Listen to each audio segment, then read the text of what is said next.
L'homme ne vivra pas de pain seulement, mais de toute parole qui sort de la bouche de Dieu.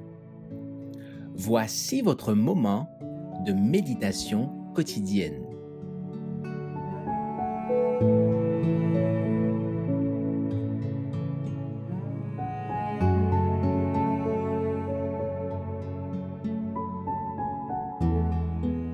Dans la perspective de l'événement suprême, le 25 août.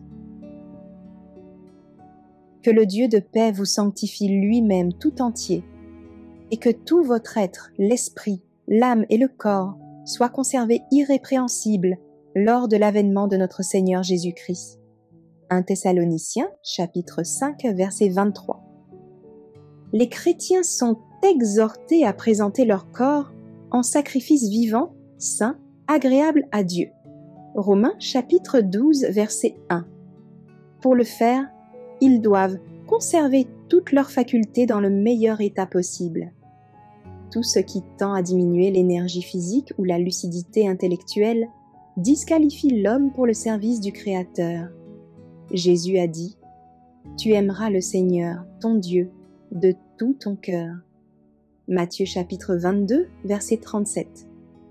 Ceux qui aiment Dieu de tout leur cœur voudront lui donner ce qu'ils ont de meilleur, et ils s'efforceront toujours de soumettre toutes leurs facultés aux lois propres à les rendre plus aptes à le servir.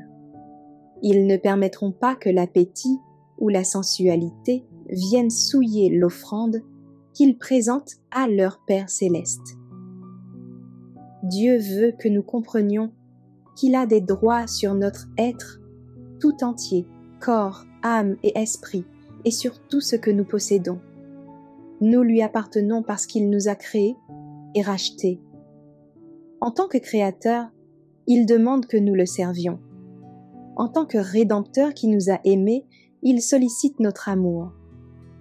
Notre corps, notre âme, notre vie lui appartiennent, non seulement parce qu'il nous en fait don, mais parce que chaque jour, il nous fait part de ses biens et nous donne la force d'exercer nos facultés.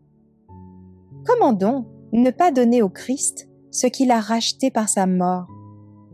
Si vous le faites, il rendra votre conscience plus sensible, changera votre cœur, sanctifiera vos affections, purifiera vos pensées et mettra toutes vos facultés à son service.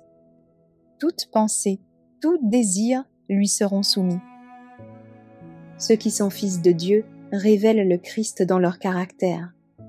Leurs œuvres ont la bonne odeur de la tendresse infinie, de la compassion, de l'amour, de la pureté du Fils de Dieu.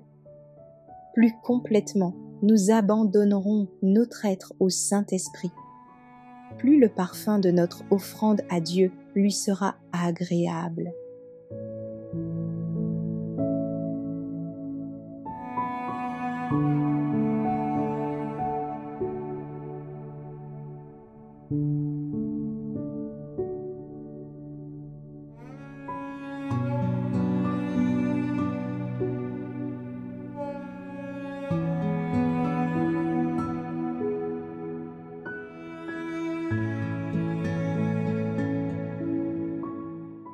Merci d'avoir écouté cette présentation. Assurez-vous de nous rejoindre demain pour votre moment de méditation quotidienne avec lereste.org.